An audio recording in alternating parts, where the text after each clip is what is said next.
Je n'ai regardé qu'une seule fois. La première fois que j'ai entendu des tapotements à ma fenêtre, c'était très léger et lent. Je me suis lentement retourné dans mon lit, mon regard braqué sur la fenêtre. Je regrette tellement d'avoir fait cela. Si je ne l'avais pas fait, tout serait différent. Cette vision me fit ouvrir les yeux comme je n'avais jamais ouvert les yeux auparavant. Ma bouche pendait comme si je hurlais d'horreur, mais aucun son ne sortait.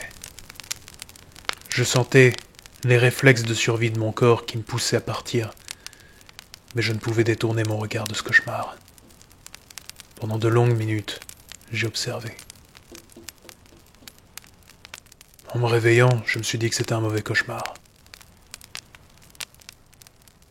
Le jour suivant, juste avant minuit, j'ai clairement entendu des bruits de pas derrière ma fenêtre, comme un cheval galopant dans l'herbe.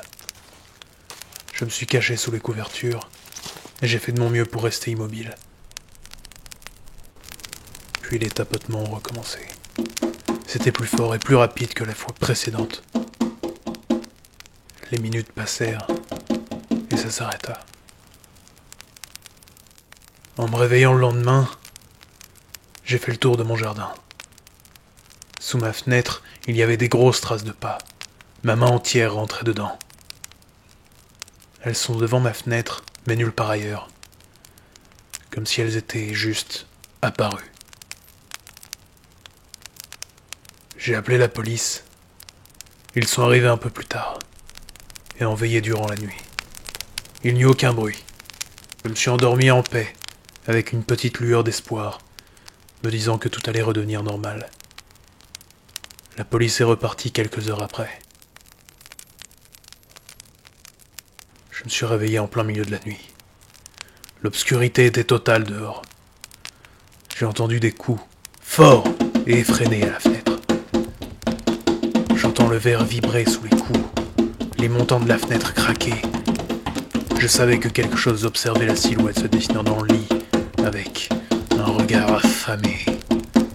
La douleur que je ressentais dans mon ventre et les frissons sur ma nuque me le disaient. Je ne sais pas pourquoi je reste immobile. J'imagine que j'étais dans une position réconfortante. Un faux espoir que tout cela serait seulement dans ma tête. Ou que, peut-être que si je ne bouge pas, on ne voit pas. Mais je ne peux pas m'empêcher de respirer. Et respirer, ça fait bouger.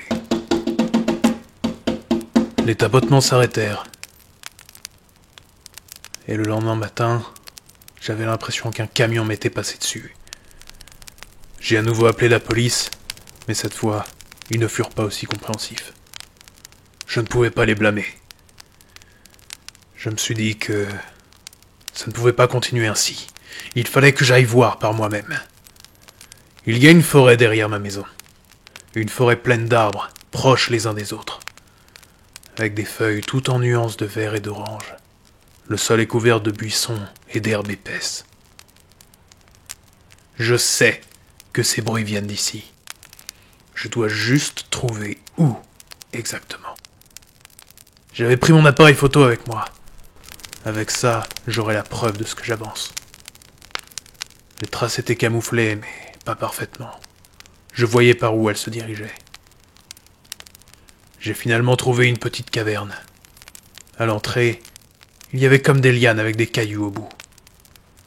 Probablement pour les réveiller en cas d'intrusion.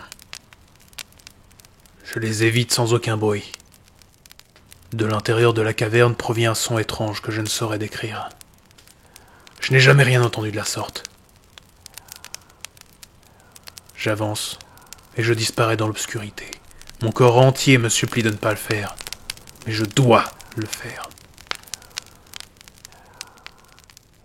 Je descends le plus discrètement possible. Quelques cailloux roulent sous mes pieds, faisant du bruit. Je n'y vois rien. Je me résous à allumer le flash de mon téléphone.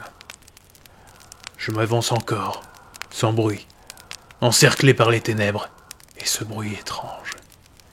Il devient de plus en plus fort. Puis j'arrive dans une partie plus vaste de la caverne. Je baisse mon téléphone, et c'est alors que je vois des dizaines de cornes, des jambes de bouc. J'ai à peine le réflexe de prendre une photo, puis je pars le plus vite possible. Je me précipite vers moi et j'attrape une bouteille. Je me cache sous la table de ma cuisine et je bois. Je n'ose pas regarder la photo. Mais je sais que je dois savoir. Je dois en être certain. Est-ce que ces créatures étaient réelles ou non? Je bois encore une fois. Puis une autre. Je respire. Puis, je prends mon appareil photo. Je veux me tromper. Je veux tellement me tromper. Puis je vois la photo. La bouteille glisse de mes mains et se brise sur le sol. Je me mets à pleurer. C'est alors qu'à mes pieds, je vois les rayons du soleil disparaître. Il fait nuit maintenant. Je retourne dans ma chambre, je m'enferme, je barricade mes fenêtres et je me cache sous mon lit. Puis ça recommence. Plus fort et plus intensément qu'auparavant. J'ai la tête cachée dans mes mains. Je ne vois rien. Je ne veux rien entendre. Soudainement,